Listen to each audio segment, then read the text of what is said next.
رب کا ہے فرمان، اس پہ جا قربان، پیغام قرآن، پیغام قرآن۔ الحمدللہ رب العالمین والصلاة والسلام علی سید المرسلین، اما بعد فاعوذ باللہ من الشیطان الرجیم، بسم اللہ الرحمن الرحیم۔ الصلاة والسلام علیک یا رسول اللہ وعلی آلک واصحابک یا حبیب اللہ، الصلاة والسلام علیک یا نبی اللہ وعلی آلک واصحابک یا نور اللہ۔ میٹھے میٹھے اسلامی بھائیوں، ایک بار پھر سلسلہ پیغام قرآن لے کر حاضر ہیں، اور سبحان اللہ اس مبارک سلسلے میں ہم قرآن کا ایک واقعہ سنتے ہیں اور پھر اس سے مجھے اور آپ کو کیا پیغام ملتا ہے اس بارے میں بھی سنیں گے۔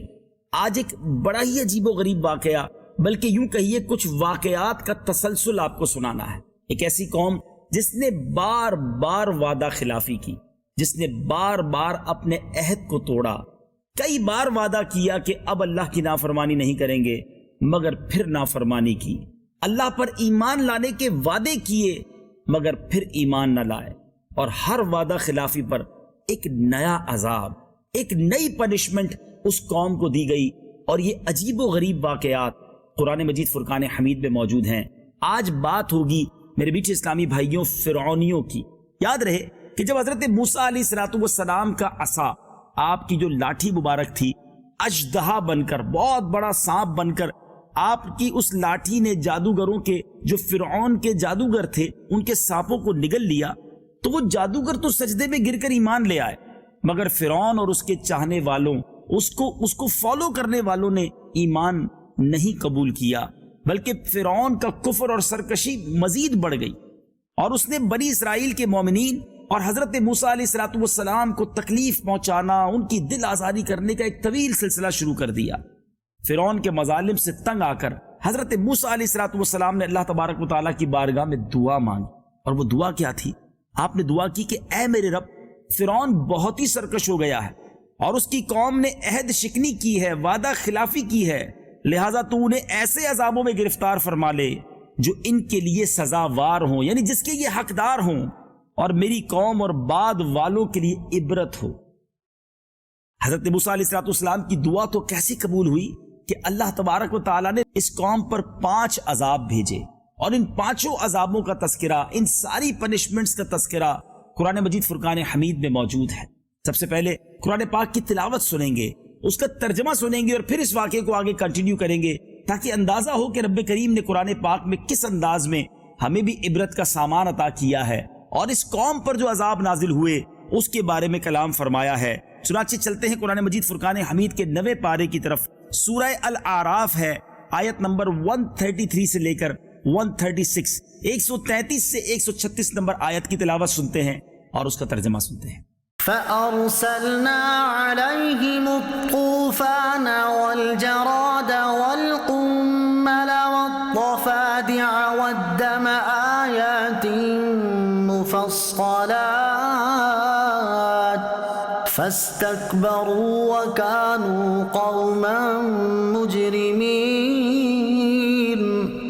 وَلَمَّا وَقَعَ عَلَيْهِمُ الرِّجْزُ قَالُوا يَا مُوسَى ادْعُ لَنَا رَبَّكَ بِمَا عَهِدَ عِندَكَ لَئِن كَشَفْتَ عَنَّا الرِّجْزَ لَنُؤْمِنَنَّ لَكَ وَلَنُرْسِلَنَّ مَعَكَ بَنِي إِسْرَائِيلَ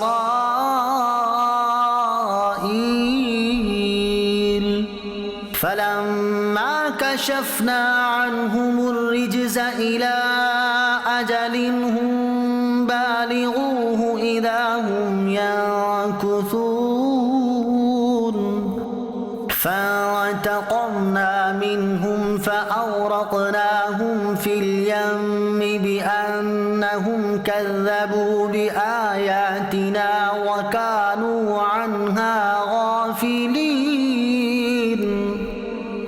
تو بھیجا ہم نے ان پر طوفان اور ٹیڑی یعنی ٹڈی، اور گھن یعنی کلنی یا جوئیں، اور مینڈک اور خون، جدا جدا نشانیاں، تو انہوں نے تکبر کیا اور وہ مجرم قوم تھی۔ اور جب ان پر عذاب پڑتا کہتے اے موسیٰ ہمارے لیے اپنے رب سے دعا کرو اس عہد کے سبب جو اس کا تمہارے پاس ہے. بے شک اگر تم ہم پر سے عذاب اٹھا دو گے تو ہم ضرور تم پر ایمان لائیں گے اور بنی اسرائیل کو تمہارے ساتھ کر دیں گے. پھر جب ہم ان سے عذاب اٹھا لیتے ایک مدت کے لیے جس تک انہیں پہنچنا ہے، جبھی وہ پھر جاتے تو ہم نے ان سے بدلہ لیا تو انہیں دریا میں ڈبو دیا، اس لیے کہ ہماری آیتیں جھٹلاتے اور ان سے بے خبر تھے. جی ناظرین، تلاوت قرآن مجید سن لی، اس کا ترجمہ سن لیا. اب چلتے ہیں ان عذابوں کی تفصیل کی طرف. اللہ تعالیٰ سے پہلے تو دعا کرتے ہیں کہ رب کریم ہمیشہ ہمیں اپنی عذاب سے، اپنی طرف سے غضب سے اللہ تعالیٰ مجھے اور آپ کو محفوظ فرمائے. کبھی ہم پر کوئی عذاب نازل نہ ہو. اللہ تبارک و تعالیٰ کی طرف سے کوئی یوں سمجھیے کہ ہمیں کوئی سزا نہ دی جائے. ذرا غور کیجیے اس قوم پر کیسے کیسے عذاب آئے. پہلا عذاب طوفان کا عذاب. کیسے طوفان آیا کہ اس قوم پر ایک اچانک ابر آیا، بادل آیا اور زبردست بارش ہوئی. پہلے اندھیرا چھا گیا اور انتہائی زوردار بارش شروع ہو گئی. اتنی بارش ہوئی کہ طوفان آ گیا. فرعونیوں کے گھروں میں پانی بھر گیا، مگر پانی کتنا کہ ان کی گردنوں تک پانی تھا. وہ کھڑے رہ گئے، جو بیٹھتا تھا وہ ڈوب جاتا تھا، اور گردن پر آ کر پانی گویا بریک ہو گیا، رک گیا. اب کوئی بیٹھ نہیں سکتا تھا. ساری فصلیں برباد ہو گئیں، سارے باغات ختم ہو گئے. ایک سنیچر سے لے کر دوسرے سنیچر تک کنٹینیو پورا ہفتہ بارش ہوتی رہی. اب کمال کی بات دیکھیں کہ فرعونیوں کے گھر کے ساتھ بنی اسرائیل کے ایمان والوں کے گھر ملے ہوئے تھے. ان کے گھر میں کوئی پانی نہیں تھا، وہ بالکل نارمل اپنی زندگی گزار رہے تھے. مگر جتنے اللہ کے نافرمان، جتنے فرعونی تھے، سب کے گھروں میں زبردست پانی بھرا ہوا تھا اور وہ زندگی کا کوئی کام نہ کر سکتے تھے. اب انہوں نے عاجز آ کر، پریشان ہو کر حضرت موسیٰ علیہ السلام کی بارگاہ میں عرض کی کہ حضور آپ ہمارے لیے دعا کیجئے، یہ مصیبت ٹل جائے، بس ہم ایمان لے آئیں گے، بنی اسرائیل کو آپ کے پاس بھیج دیں گے. حضرت موسیٰ علیہ السلام اللہ کے نبی تھے. اپنی قوم کو، ان لوگوں کو تڑپتے ہوئے دیکھا تو آپ نے اللہ کی بارگاہ میں دعا کی اور بلا ٹل گئی. اب پانی تو اتر گیا، مگر اب کیا ہوا کہ اس قوم کے کھیت کھلیان جو تھے وہ سرسبز و شاداب ہو گئے، بڑے پھل لگ گئے، بڑی کھیتیاں زبردست ہو گئیں. تو فرعونی کہنے لگے کہ یہ طوفان کا پانی تو ہمارے لیے بڑی نعمت کا باعث بن گیا. پانی تو کیا آیا، ہمارے کھیت کھلیان جو ہے وہ سرسبز و شاداب ہو گئے، اس قدر فصل اگ گئی ہے. تو اب انہوں نے پھر ظلم کی، پھر گناہوں کا بازار گرم کرنا شروع کر دیا.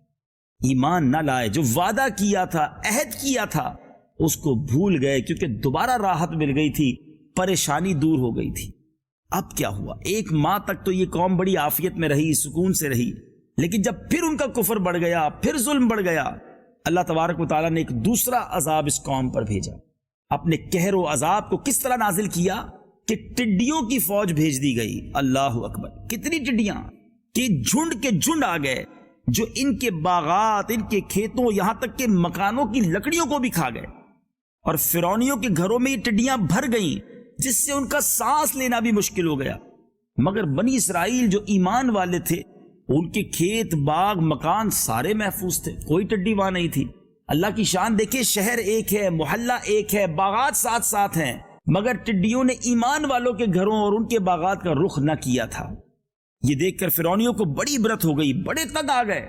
آخرکار حضرت موسیٰ علیہ السلام سے عرض کرنے لگے، وعدہ کیا کہ اب آپ اللہ سے ایک بار دعا کر دیں، یہ عذاب دور ہو جائے، ہم وعدہ کرتے ہیں ہم ایمان لے آئیں گے، اب بنی اسرائیل پر کوئی ظلم و ستم نہیں کریں گے. 7ویں دن جب آپ نے یہ دعا کی تو پھر عذاب ٹل گیا. ایک ماہ تک تو بڑے چین و سکون میں رہے، مگر اس کے بعد پھر وعدہ خلافی کی، پھر عہد شکنی کی، کہا ہم ایمان نہیں لائیں گے. اور پھر ان کے گناہوں میں اضافہ ہونے لگا، پھر ان کے ظلم و ستم کے کام بڑھنے لگے. حضرت موسیٰ علیہ السلام کو تکلیفیں پہنچانے لگے. کہتے ہیں جو ہماری کھیتیاں اور پھل بچ گئی ہمارے لیے کافی ہیں، ہم آپ کے رب پر ایمان نہ لائیں گے. ایک ماہ گزر گیا، ایک اور عذاب بھیجا گیا. یہ کیسی قوم تھی کہ بار بار وعدہ کرتی تھی پھر وعدہ خلافی کرتی. اب گھن بھیجا گیا. بعض مفسرین کا بیان ہے کہ یہ گھن تھا جو ان فرعونیوں کے اناجوں اور پھلوں میں لگ کر تمام غلوں اور میووں کو کھا گیا. بعض مفسرین نے بتایا کہ یہ ایک چھوٹا سا کیڑا تھا جو کھیتوں کی تیار فصلوں کو چٹ کر گیا اور ان کے کپڑوں میں گھس گیا، ان کے چمڑوں کو کاٹ کاٹ کر انہیں مرغے بسمل کی طرح تڑپانے لگا. اور یہاں تک کہ ان کے سر کے بالوں، داڑھی، مونچھوں، بھووں، پلکوں کو چاٹ چاٹ کر اور چہروں کو کاٹ کاٹ کر چہرہ بھی چیچک زدہ جیسا بنا دیا۔ یہ کیڑے ان کے کھانوں، پانی اور برتنوں میں گھس جاتے تھے، جس سے نہ یہ کچھ کھا سکتے تھے، نہ کچھ پی سکتے تھے، نہ لمحہ بھر کے لیے سو سکتے تھے۔ یہاں تک کہ 1 ہفتہ یہ عذاب ان پر نازل رہا، بلبلا اٹھے۔ اللہ تبارک و تعالیٰ کے اس قہر سے بہت چیخو پکار میں مبتلا ہو گئے۔ حضرت موسیٰ علیہ السلام کے حضور پھر حاضر ہوئے، گر گڑا کر عرض کرنے لگے، ایمان لانے کا پھر وعدہ کیا۔ آپ نے جب ان کی بے قراری دیکھی، گریہ وزاری دیکھی، حضرت موسیٰ علیہ السلام سبحان اللہ کیسی ہستی ہے کہ یہ قوم بار بار نافرمانی کرتی ہے، بار بار عہد شکنی کرتی ہے، پھر اللہ کی بارگاہ میں ہاتھ اٹھا دیے۔ یہ عذاب بھی رفع دفع ہو گیا، مگر یہ فرعونی پھر بھی نہ مانے، پھر عہد توڑا، پھر وعدہ خلافی کی، پہلے سے بھی زیادہ ظلم و ستم پر کمر بستہ ہو گئے۔ 1 ماہ تک تو سکون رہا، پھر ایک اور عذاب نازل ہوا۔ یہ 4تھا عذاب ہے ناظرین، اور یہ مینڈک کا عذاب تھا۔ ان فرعونیوں کی بستیوں میں، ان کے گھروں میں اچانک بے شمار مینڈک پیدا ہو گئے، اور ان ظالموں کا یہ حال ہو گیا کہ جو آدمی جہاں بھی بیٹھتا تھا اور اس کی مجلس میں ہزاروں مینڈک بھر جاتے تھے۔ کوئی آدمی بات کرنے یا کھانے کے لیے منہ کھولتا تھا، اس کے منہ میں مینڈک کود کر گھس جاتے۔ ہانڈیوں میں مینڈک، ان کے جسموں پر سینکڑوں مینڈک لیٹے رہتے، اٹھنے بیٹھنے لیٹنے کسی حالت میں بھی انہیں مینڈکوں سے نجات نہیں ملتی تھی۔ اس عذاب سے فرعونی رو پڑے، گڑگڑانے لگے۔ حضرت موسیٰ علیہ السلام کی بارگاہ میں پھر آ گئے، پھر معافی مانگی، پھر دعا کی بھیک مانگی، پھر وعدہ کیا، حضور اب کی بار معاف کر دیں، اللہ سے دعا کر دیں، اب پکا ایمان لے آئیں گے، اب وعدہ خلافی نہیں کریں گے۔ حضرت موسیٰ علیہ السلام نے پھر ہاتھ اٹھائے، 7ویں دن پھر یہ عذاب ٹل گیا۔ ایک بار پھر قوم کو راحت ملی، مگر یہ لوگ پھر نہ مانے، پھر وعدہ توڑا، پھر نافرمانی شروع کر دی، پھر ظلم و ستم، مومنین کو ستانے لگے، حضرت موسیٰ علیہ السلام کی توہین اور بے ادبی کرنے لگے۔ اب 5واں عذاب نازل ہوا ناظرین، اور وہ عذاب کیا تھا کہ ان لوگوں کے تمام کنووں، نہروں کا پانی خون ہو گیا، یعنی بلڈ، خون کا عذاب نازل ہوا۔ ان لوگوں نے فرعون سے فریاد کی تو اس سرکش نے کہا کہ یہ تو حضرت موسیٰ علیہ السلام کی جادوگری اور نظر بندی ہے۔ یہ سن کر فرعون سے اس کے لوگوں نے کہا کہ یہ کیسی جادوگری ہے، کیسی نظر بندی ہے کہ ہمارے کھانے پینے کے برتن خون سے بھرے ہوئے ہیں اور مومنین پر ذرا بھی اثر نہیں ہے، ان کے برتن بالکل پانی ہیں، اس کے اندر پانی موجود ہے۔ تو فرعون نے حکم دیا کہ فرعون کے لوگ مومنین کے ساتھ ایک ہی برتن سے پانی نکالیں، مگر خدا کی شان کہ مومن اسی برتن سے پانی نکالتے تو نہایت ہی صاف، شفاف، شیریں پانی نکلتا تھا۔ فرعونی اسی برتن سے جب اپنے برتن میں پانی نکالتے تھے تو تازہ خالص خون نکلتا تھا، یہاں تک کہ فرعونی لوگ بے قرار ہو کر، پیاسے ہو کر مومنین کے پاس آئے کہ ہم دونوں ایک ہی برتن سے منہ لگا کر پانی پیئیں گے تاکہ کچھ تو پانی پی سکیں۔ مگر اللہ کی شان دیکھیں، قدرت خداوندی کا عجیب جلوہ نظر آتا تھا کہ ایک ہی برتن میں ایک ہی ساتھ منہ لگا کر جب پانی پیتے تھے، مومنین کے منہ میں جاتا وہ پانی ہوتا اور فرعونی کے منہ میں جو جاتا وہ جا کر خون بن جایا کرتا۔ مجبور ہو کر فرعون اور فرعونی لوگ گھاس اور درختوں کی چھالیں چبا چبا کر چوستے تھے، مگر جب اس کا لکوڈ، اس کی رطوبت بھی منہ پہ جاتی تھی، اس کا رس بھی جو منہ میں جاتا تھا وہ بھی خون بن جاتا تھا۔ الغرض فرعونی پھر گڑ گڑا کر حضرت موسیٰ علیہ السلام کی بارگاہ میں آئے، درخواست کی، تو آپ نے پھر پیغمبرانہ رحم فرماتے ہوئے ان کے لیے دعا کی، تو 7ویں دن اس خونی عذاب کا سایہ بھی ان کے سروں سے اٹھ گیا۔ الغرض ان سرکشوں پر مسلسل 5 عذاب آتے رہے، ہر عذاب 7ویں دن ٹلتا رہا، ہر 2 عذابوں کے درمیان 1 ماہ کا فاصلہ رہا، مگر فرعون اور فرعونیوں کے دلوں پر شقاوت اور بدبختی کی ایسی مہر لگی ہوئی تھی، پھر بھی وہ ایمان نہ لا، اپنے کفر پر اڑے رہے، ہر مرتبہ اپنا وعدہ توڑتے رہے، یہاں تک کہ اللہ تعالیٰ کے قہر و غضب کا آخری عذاب آ گیا اور فرعون اور اس کے تمام ماننے والے دریائے نیل میں غرق کر کے ہلاک کر دیے گئے، اور ہمیشہ کے لیے خدا کی دنیا ان وعدہ خلافی کرنے والوں اور فرعون کے ماننے والوں، رب کے نام ماننے والوں سے پاک ہو گئی، غرق کر دیے گئے، نیست و نابود کر دیے گئے، روئے زمین پر ان کی قبروں کا بھی نشان باقی نہ رہا۔ ناظرین، بظاہر تو یہ بڑے دردناک واقعات ہیں۔ یہ کیسی قوم تھی جو تھوڑی سی راحت ملتی تھی تو اللہ کی نافرمانی میں لگ جاتی تھی، اور جیسے ہی عذاب آتا تھا، مشکل آتی تھی تو توبہ کرنے لگ جاتے تھے۔ بار بار کی وعدہ خلافیاں، یہ ہمارے لیے زبردست درس ہے۔ ناظرین، اس واقعے سے مجھے اور آپ کو سیکھنے کو کیا ملتا ہے؟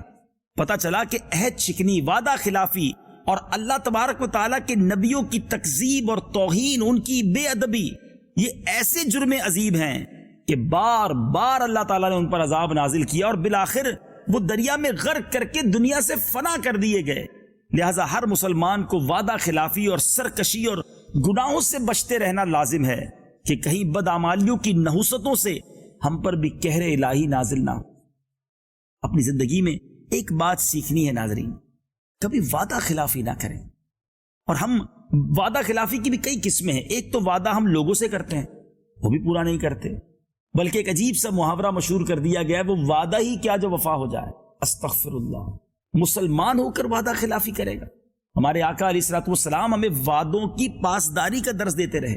نبی پاک علیہ الصلوۃ والسلام کی سیرت کو پڑھیں تو پتہ چلتا ہے کہ پیارے آقا اپنی زبان پر کس قدر پورا اترتے، کیسے وعدے پورے فرماتے، اور ہمیں تلقین فرمائی۔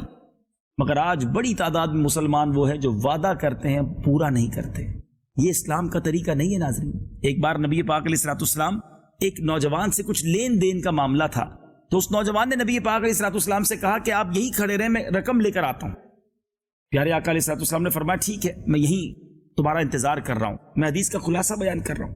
وعدہ ہو گیا، وہ نوجوان گھر جا کر بات بھول گیا۔ اسے 3 دن بعد یاد آیا کہ نبی پاک علیہ الصلوۃ والسلام سے ایک جگہ کھڑے رہنے کی بات ہوئی تھی کہ حضور آپ انتظار کریں، میں آ رہا ہوں۔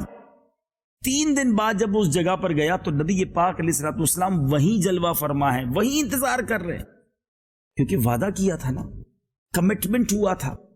اللہ اکبر۔ اور آج ہم ہیں، بالکل فکر ہی نہ کریں جناب، آپ کے پیسے وقت پہ مل جائیں گے، آپ ٹینشن ہی لانے، آپ کا یہ کام بس 2 دن میں کر دوں گا۔ ارے جناب، پرابلم کس بات کی؟ وعدہ ہو گیا نا آپ سے۔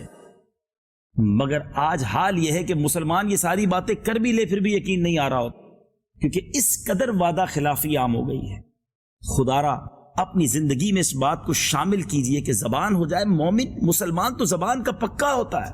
اگر ہم نے کسی سے وعدہ کیا ہے تو اب کچھ بھی ہو جائے ہمیں وعدہ پورا کرنا، اور کسی وجہ سے وہ بات ہم پوری نہیں کر پا رہے تو جس سے وعدہ کیا ہے، جس سے کمٹمنٹ کیا ہے، اس سے اجازت لیں، اس سے معذرت کریں۔ اب لوگ دیدہ دلیری کے ساتھ کہتے ہیں بھائی کیا ہو گیا، نہیں ہوا تو کوئی پرابلم تو نہیں ہے نا، تھوڑے دن تو لیٹ ہوا ہے، آپ نے اس کا کہیں دل تو نہیں دکھا دیا، اس کو تکلیف میں تو نہیں ڈال دیا۔ تو ایک بات تو آج کے اس پروگرام میں، آج کے سلسلے میں پیغام قرآن مجھے اور آپ کو کیا مل رہا ہے کہ وعدہ کریں تو پورا کریں۔ دوسری بات، کچھ وعدے ہم اللہ سے کرتے ہیں، یا اللہ میں گناہ نہیں کروں گا، یا اللہ یہ حرام کام نہیں کروں گا، میری یہ مشکل دور کر دے، اب میں تجھے ناراض نہیں کروں گا۔ سوچئے زندگی میں ایسے کتنے وعدے رب سے کیے ہیں۔ ٹھیک ہے ہم ایمان والے ہیں، مگر ایمان میں رہتے ہوئے بھی ہم نے اللہ سے کتنے وعدے ہیں جو پورے نہیں کیے۔ کہیں ایسا نہ ہو کہ اللہ ہم سے ناراض ہو جائے اور ہماری نعمتیں ہم سے چھین لی جائے۔ کچھ لوگ بڑی پرسکون لائف گزار رہے ہوتے ہیں ناظرین، فیملی بھی ٹھیک ہوتی ہے، صحت بھی ٹھیک ہوتی ہے، کام کاج بھی ٹھیک جا رہا ہوتا ہے، مگر اچانک سب چیزیں ڈیمولش ہونا شروع ہو جاتی ہیں، سب چیزیں برباد ہونے لگ جاتی ہیں۔ غور کیجئے، کہیں رب کو ناراض تو نہیں کر بیٹھے؟ بڑے وعدے کیے اپنے رب سے، مولا میری یہ مشکل دور کر دے، میں تجھے اب تیری نافرمانی نہیں کروں گا۔ مگر جیسے مشکل دور ہوتی ہے، میں یہ نہیں کہتا کہ بنی اسرائیل والا انداز ہے، مگر اپنے دل پر غور کریں نا کہ رب عز و جل نے ہماری مشکل دور کی ہے۔ ہونا کیا چاہیے تھا کہ جیسے ہی مشکل دور ہوئی سجدے بڑھتے، شکر بڑھتا۔ مگر ادھر عجیب معاملہ ہے، جس کو ذرا سی ریلیکسیشن مل جائے، جس کو زیادہ مال مل جائے، جس کو دنیا میں زیادہ نعمتیں دے دی جاتی ہیں، وہ زیادہ اللہ کی نافرمانیوں میں لگ جاتا ہے۔ حالانکہ عقل یہ کہتی ہے کہ جس نے نعمتیں دی ہیں، جس نے اپنی طرف سے ہم پر کرم نوازیاں کی ہیں، اب وہ ناراض نہیں ہونا چاہیے۔ ہماری کوشش یہ ہو کہ رب عز و جل مجھے جب نوازے جا رہا ہے تو میں نے بھی رب کی بارگاہ میں خوب عبادت کرنی ہے، اپنے رب کو ناراض نہیں کرنا ہے۔ مگر معاملہ یہاں الٹا ہے ناظرین۔ اللہ کرے کہ یہ پیغام قرآن میں اور آپ سمجھ جائیں کہ جب جب ہمیں رب کی طرف سے عطا ملے، اور بلکہ روزی عطائیں مل رہی ہیں، وہ عطائیں بڑھائے تو ہم سجدے بڑھائیں، ہم اس کی فرما برداری بڑھائیں۔ ایسا نہیں ہونا چاہیے کہ وہ عطائیں بڑھائے اور ہم خطائیں بڑھائیں، ہم اللہ کو ناراض کرنے والے کاموں میں لگ جائیں۔ کہیں ایسا نہ ہو یہ نعمتیں چھین لی جائیں، یہ نعمتیں برباد نہ ہو جائیں۔ اللہ تعالیٰ مجھے اور آپ کو عقل سلیم عطا فرمائے اور پیغام قرآن کو سمجھنا نصیب فرمائے کہ اللہ عطا کرتا جا رہا ہے تو ہم اس کی نافرمانی سے بچیں اور اللہ کی بارگاہ میں جو وعدے ہم نے کیے ہیں اس کو بھرپور طریقے سے پورا کرنے کی کوشش کریں۔ ایک اور خوبصورت بات جو ان واقعات سے ملتی ہے کہ حضرت موسیٰ علیہ السلام کے اندر معافی کا کیسا جذبہ تھا۔ کتنی بار آپ کو ستایا، آپ کی قوم کو ستایا، مگر جب جب فرعون کے لوگ معافی مانگنے آئے، بے قرار ہو کر آئے، کیسے رحم دل تھے حضرت موسیٰ علیہ السلام کہ جانتے تھے کہ انہوں نے کتنے ظلم کیے ہیں، جانتے تھے کہ اس قوم نے ہمیں کتنا ستایا ہے، اور ایک بار نہیں، دو بار نہیں، 5 بار وعدہ خلافی کی، مگر پھر بھی معاف کر دیا، پھر بھی دعائیں دی۔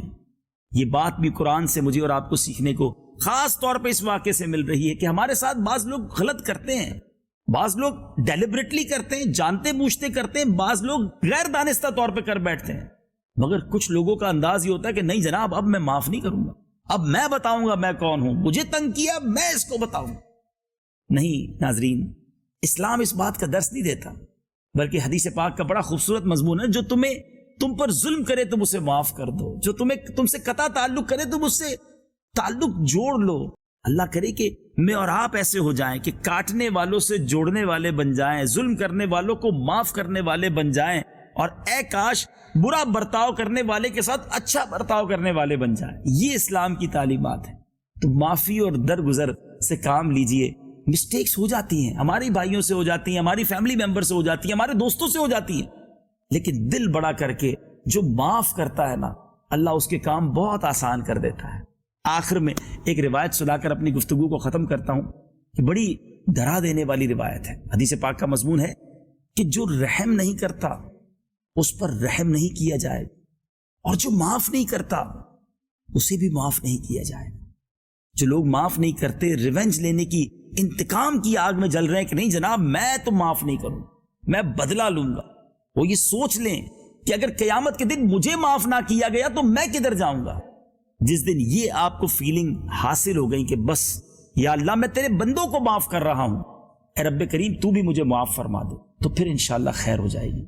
امید کرتا ہوں کہ آج کے اس واقعے سے ہم یہ لیسن لیں گے کہ ہم نے سب کو معاف کر دینا ہے، دل بڑا رکھنا ہے، اور وعدہ خلافی نہیں کرنی ہے، اللہ کے بندوں سے بھی نہیں اور اللہ کی بارگاہ میں بھی نہیں۔ اللہ تعالیٰ مجھے اور آپ کو عمل کرنے کی توفیق عطا فرمائے۔